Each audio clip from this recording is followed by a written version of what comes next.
These are the prepared remarks made by Dr. Michael Silverman at the ADA members' hearing on sedation and anesthesia guidelines, Resolution 77, on April 20th, 2016 in Chicago, Illinois. There are profound questions facing the dental profession and the American Dental Association. The stakes are high, very high. The core issue is much bigger than Resolution 77 and which guidelines the ADA sets for sedation dentistry. The ultimate question is whether we will be a profession guided by science or by emotion or politics. The answer is not nearly as obvious as you might think. Caleb Sears, 6 years old, was a first grader in Northern California who loved climbing trees, singing, and playing with his little sister. In March 2015, his parents took Caleb to an oral surgeon to have a tooth extracted. The little boy never returned home. Caleb's tragic death, resulting from massive anesthesia-related injuries, is a black mark on our profession, as is the injury of every single patient, young or old, who visits an oral surgeon or pediatric or general dentist for care and leaves in an ambulance or hearse. What are we, as dedicated dentists, to do about Caleb Sears and the handful of other widely publicized cases such as his that arise each year? To do nothing is inhuman. It's not right, and it doesn't feel right. In California, the response to Caleb's death was Caleb's Law, a legislative proposal that its supporters hope will improve patient safety in dental offices.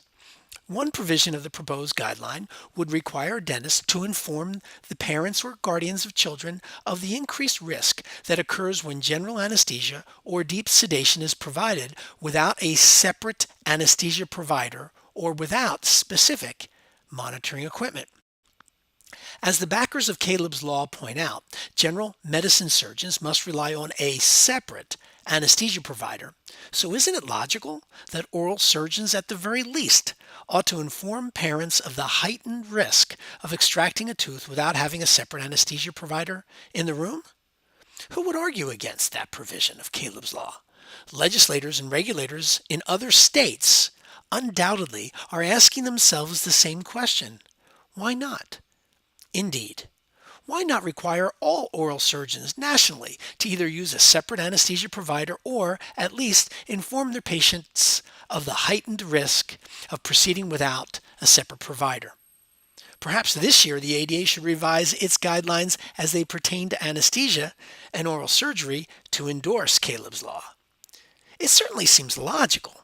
Having the ADA endorse Caleb's Law would be an appropriate tribute to Caleb Sears and the others who've died or been injured by an oral surgeon. And it would clearly demonstrate to the public, legislators, and the media that the ADA really truly cares. Or would it?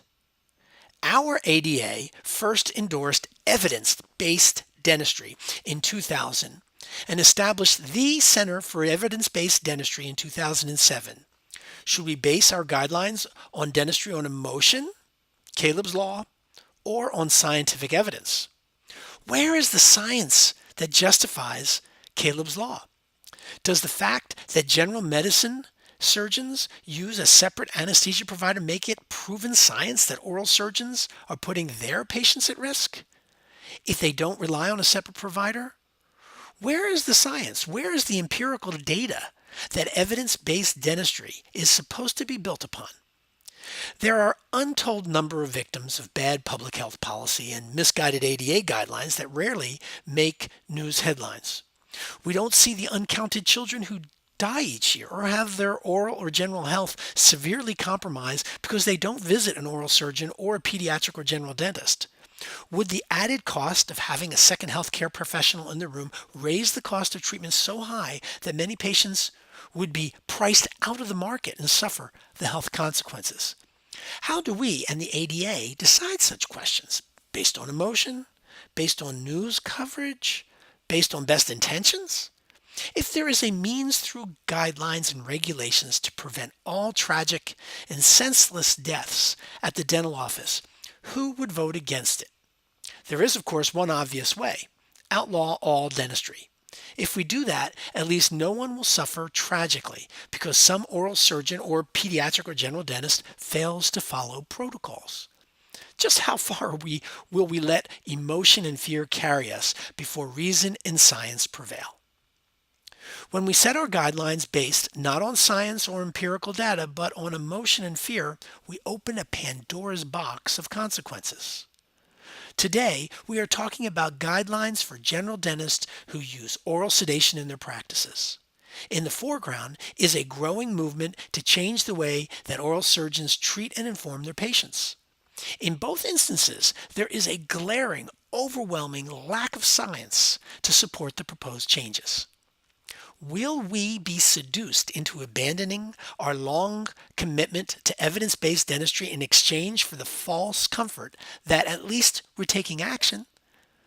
Will Caleb Sears's death be a motivation for our profession to actually improve patient safety, or will it cause us to act precipitously, mistakenly, to soothe our broken hearts? If there is evidence, scientific evidence, that clearly demonstrates the changes proposed in Resolution 77 will make our patients safer, then show it to us. We are an evidence-based organization. Where is the evidence? I haven't seen such evidence, and believe me, I looked. The ADA Center for Evidence-Based Dentistry currently includes 89 critical summaries and systemic reviews in its evidence database pertaining to anesthesia, oral sedation, and pain control. None of the articles offer a scintilla of evidence to support the changes embodied in Resolution 77. Not a one of them.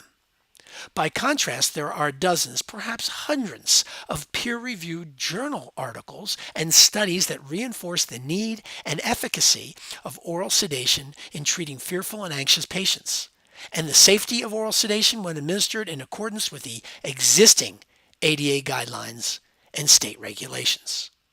I have provided 17 examples in the report I am submitting to the committee, and additional samples of these studies can be found at getthescience.com.